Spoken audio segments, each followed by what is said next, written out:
Today, absolutely none of that. Absolutely none of that. It was truly, truly horrific. And I can't excuse anyone for that. I cannot excuse anyone, any man. Van der Ven is the only one. Van der Ven is the only one. Van der Ven. Awful. Awful, awful. Awful.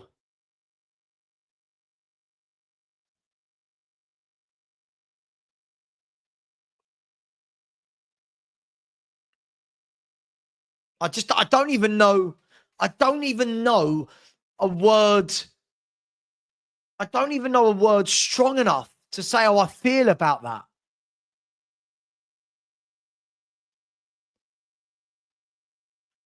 We've gone from looking absolutely brilliant against Man City to the complete opposite. Everything we did well at City was the opposite today. Everything we did today was terrible. Our passing, our crossing, our shooting, our tackling, our work rate, our positional sense. Everything was utterly, utterly disgusting.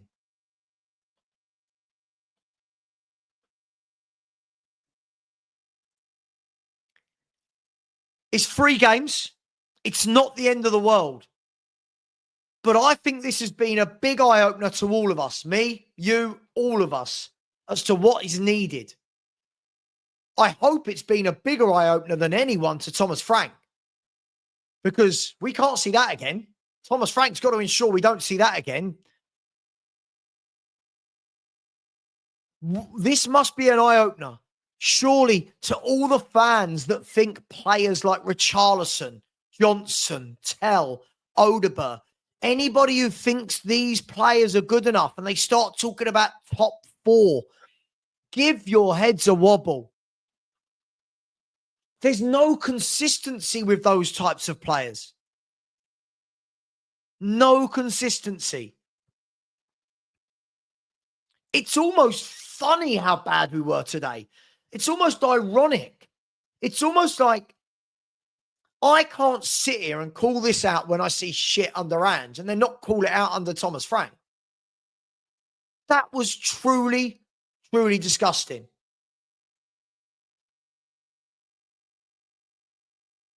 I'm shocked. I'm genuinely shocked. And I think most Spurs fans, I think the sensible Spurs fans are going to be shocked. Everyone wants to try and put each other in the mud. I don't think this is about that. I think this is about, this was a chance to go top of the table for the night. And don't get me wrong, look, we're still a host of, 1, 2, 3, 4, 5, 6 clubs that are on 6 points. But is this what we are? Is this what we are? Are we, Marios, listen, guys, we've got to grow up. Anyone asking for Frank to be sacked after 3 games, please give your head a wobble. Give your head a wobble. Marios, come on, dude. You cannot be talking like this after 3 games of football. I mean, there is reactionary and there is reactionary. Let me break this down. Let me see if I can break this down. Here we go. Smash the like button and subscribe. Let me start by saying this. I have seen Spurs for decades and decades and decades. I have seen brilliant performances. Last week against Man City, for example, of a recent performance. I have seen awful performances quite a lot of last seasons. And this falls into that bracket of what the F was that. This falls into the bracket of what the F was that. Thomas Frank, you're not getting away with this. I love Thomas Frank as a coach. Doesn't mean he gets away with this. That was atrocious. However they were set up, it didn't work. The substitutions, yes, granted, you've not got a lot to bring on, but it didn't work. There was no tactical change in formation. It didn't work. And in the end, Tottenham Hotspur lose the game 1-0. And you know the worst thing about this? The worst thing about this is that Bournemouth didn't really have to do loads. Bournemouth, for me, we never put them under the cosh. We never stretched them. We didn't bully them. We didn't win first tackles. We didn't win second tackles. And we only looked like starting to play from about 81 minutes onwards. That was hard work. Now, anyone out there giving the old Frank out, give your head a wobble. Give your head a wobble, you're silly. But for me, this is a massive eye-opener. This is a massive eye-opener for fans, for the coaches, for the manager, and for those players. And probably for Xavi Simons sitting in the stand thinking, am I going to have to rescue this? This is a massive eye-opener from the point of view of this is the quality we've got. Players like Richarlison, Brennan Johnson, Odegaard, Tell, Sarr. These are players that for 4 years, 5 years, 3 years, 2 years, however long they've been at Spurs, the reason why they have not been consistent first-team starters is because they put in performances like this. Let's go through it, shall we? Vicario kept us in the game. Take a bow, Vicario, because if it wasn't for you today, Spurs would have been in big, big trouble. Big, big trouble. Porro absolutely taught a lesson at right back, wasn't he?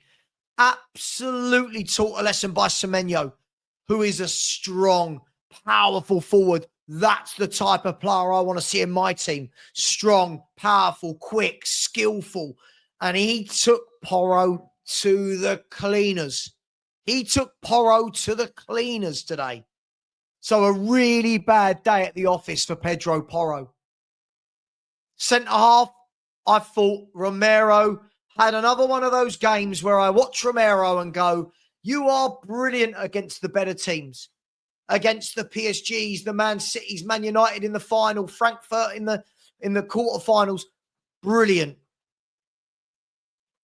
When you have to play the Bournemouths and the Burnleys, this man shows time and time again why he is not world class. He's a very good defender, and on his day, he's up there. But I will say this over and over and over and over again. Consistency is everything. Consistent performances are the difference between being a good player and a great player. So Romero, for me, poor performance yet again. Mickey van der Ven, the one shining light for me today. This is going to be my only positive of the day. Mickey van der Ven, I thought, was excellent. How many through balls did Mickey van der Ven cut out? How many tackles did Mickey van der Ven win? How many recovery tackles did Mickey van der Ven have to make? Mickey, you are my man of the match today. I thought you were absolutely superb. And when others around you did not keep their head, you did. Spence gave the ball away time after time after time. Time after time after time. Given away, given away, given away. Over and over and over again. Not one of his better games for me, Jed Spence. And if that's how you celebrate an England call-up, mate, you're not going to get many other England call-ups if you play like that. Hopefully this is a one-off game. Now let's go to the midfield. Paulinho. Game completely passed him by, didn't it? Early on, thought he put in a couple of good tackles. After that, sloppy passing, gave the ball away, out of position. And I'm going to repeat that exact same thing for Bentancur. Sloppy. Again, Bentancur does a lot of good recovery work. He's often the last midfielder back and done some good stuff.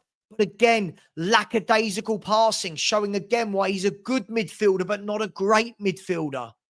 It's switching on. Switching on is what makes a great player from a good player. Switching on every game. And then Papa Sarr, for me, awful today. Papa Sarr, foul after foul after foul after foul after foul.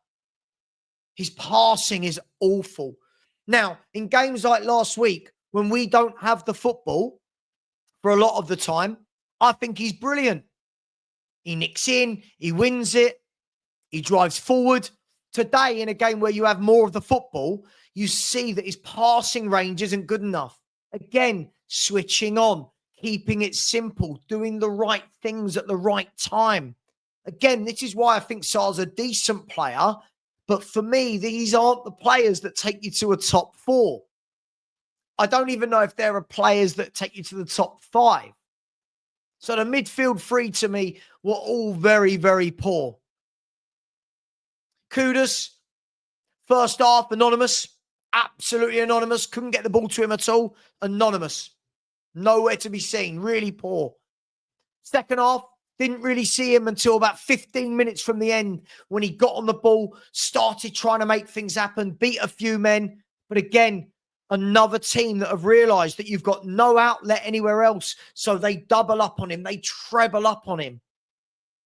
And that is the obvious thing to do. Keep doubling up on Kudus. Johnson on the other side. Utterly, utterly horrendous performance.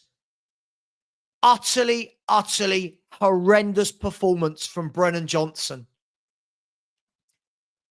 I will say this until I'm blue in the face. I have never changed my opinion on this. When he doesn't score goals, he is awful at football.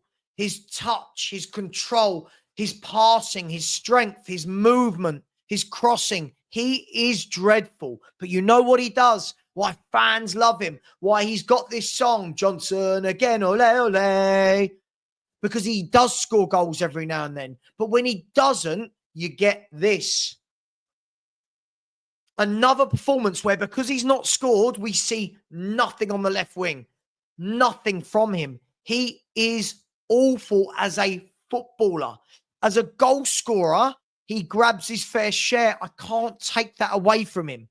But again, basic 5-10 yards passing from Johnson today is just shocking. And again, this is every game.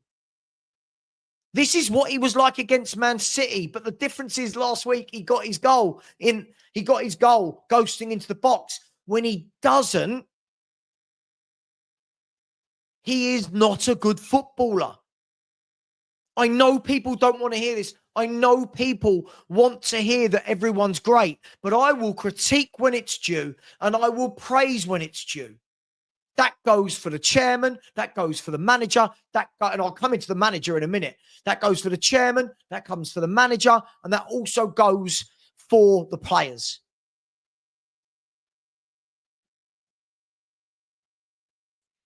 The only player for me, and I'll get to Richie in a minute, were two, Vicario and Mickey van der Ven.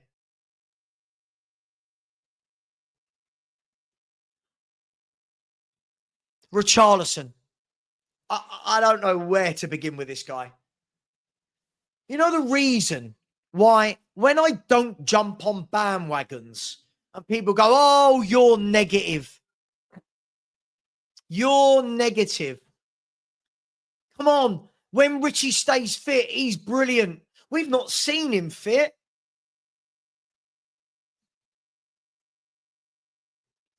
He cannot control a football. His control of a football is like a trampoline. It goes in and bounces back, goes in and bounces back.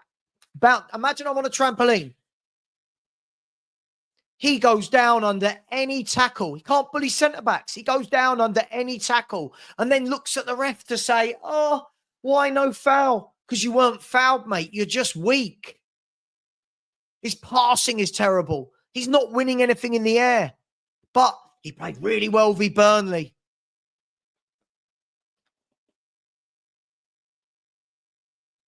He played really well with Burnley. Oh, my God, he got 2 great goals against Burnley. Yes, against Burnley. Against Burnley. But I had to go into WhatsApp groups. Loads. I'm not going to name names. Loads of people going, oh, see, Savva, you're in the mud. Richarlison's brilliant. He'll get 20, 25 goals this year. Shut up. Have a day off. Have a day off. This guy never, ever, ever looks like scoring a lot of goals. Ever. In his whole career. In his whole career. This is what Richarlison has done. He has a good game. And then he does nothing for games. And this is why. But Savva, oh, I can't believe you want a better striker than Richie. Really? Really? Bergvall. I thought Bergvall, when he came on, drived with the ball, to be fair. Tried to make things happen. Couple of loose passes, but to be fair, he picks it up deep. He tried to drive forward with the ball, tried to get some shots away. Won't say anything about Bergvall. Adogi came on. Really difficult. Difficult for me. Didn't really get enough of the ball to do anything. Had a chance to get a couple of crosses in and didn't. I don't know. Odegaard. I'll say it, and I'll say it, and I'll say it. I'll say it again and again and again. We have got to stop rating average footballers. We have got to stop doing this. I'm going to put Odegaard and Tell in the same bracket for this conversation. Odegaard and Tell are mid-level footballers that should be in the bottom half of the Premier League. But again, we've got fans that want to seem like better fans. You just don't get behind him because he's young. What? What? No. I'm struggling to get behind them because they don't do a lot. These are 2 footballers that, for me, 1 shouldn't have been bought, but 2 should be loaned. But the problem is the squad size isn't big enough to loan them out.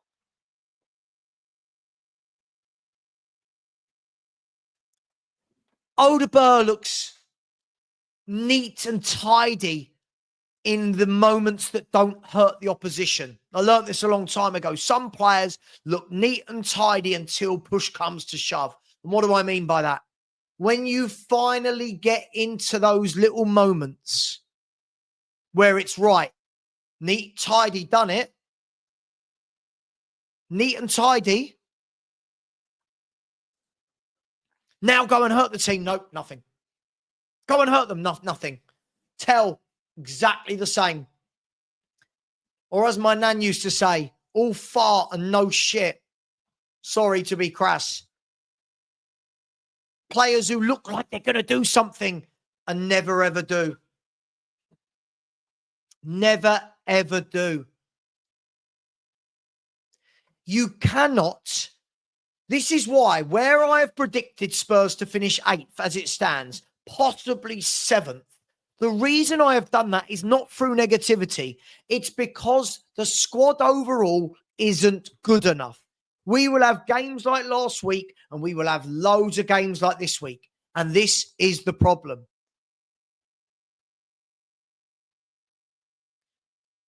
We cannot keep buying average footballers and putting them on pedestals. We cannot. I hope this is a wake-up call. And I am coming to Thomas Frank right now because you know what? I wanted Thomas Frank and I still want Thomas Frank. I'm not going to. But today, Thomas, take it on the chin. You got this horribly wrong. And you know what? At half time, you had a chance to do something about it and didn't. And then when you made the subs, this is where I hate that Thomas Frank didn't do anything tactically different today. I don't know what he's meant to do with the substitutions. But he got it all wrong. And he needs to learn from that quickly. because so far I think everything he's done up to this point has been great. But this today was yuck. Truly awful. I've seen Spurs lose games before, but this was truly awful. This was truly awful. I'm just going to look at my stats here to see, and this is on the app I use to watch football. Let's see what the stats were. So I've got Tottenham at 5 shots and 1 on target. Bournemouth with 19 and 6 on target. Now, that cannot be a trend. And it's not. It's one game at the moment. That cannot become a trend. That cannot become a trend. That cannot be what we do.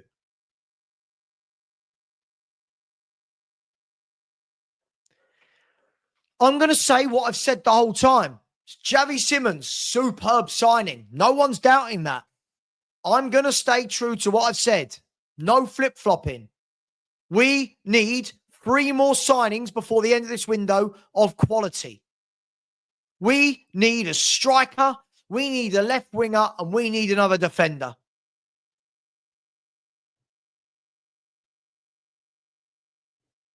That cannot be the bench. I'll show you. This cannot be a bench for a team that wants to qualify for the Champions League again next year.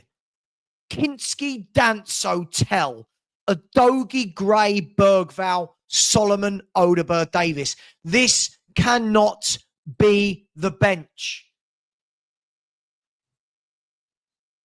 I don't want to hear, but they're young.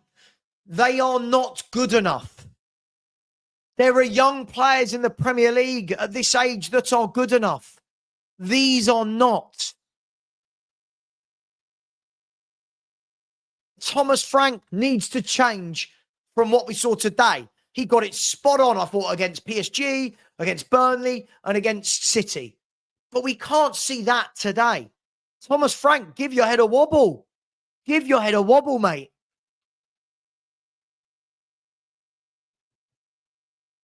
Give your head a wobble. I'm hoping this is a one-off. I'm hoping that Thomas Frank and his coaches learn from that. I'm hoping the players learn from that. But how can I go against all the fans that are saying, well, this is typical Tottenham. This is what we do in an international week. This is what we do after we've beaten Man City and we've all praised them. And we did praise them and we've deserved it. But this is bipolar. Last week was one of the best performances I've seen for years. This week was one of the worst performances I've seen from years. Same players, same manager. What changed? What changed? None of them are getting away. Only Vicario and Van der Ven are getting away without criticism. All the others, players I like, the Kuduses, where were you today? The Paulinhas, where were you today? All the ones I don't rate, nothing changed my mind on them. This is why when football fans change their opinion on players after 2 to 3 games, this is why I always say, don't be reactionary with them. Oh, but Richie. Oh, but Johnson. Oh, my God. They're just not good enough. If you want to finish 8th and below, maybe they're good enough. And what it started people doing now, because Richie's had a shit game, suddenly it's, yeah, but Solanke's better than Richie. Based on what? Based on what?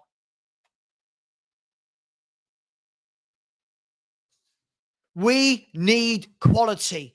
And we need some forward quality ASAP. Go out and get, if it's Lookman, if it's Savio, if it's whoever, if it's Wissa, go and get 2 or 3 forward players of quality, because that was hard work.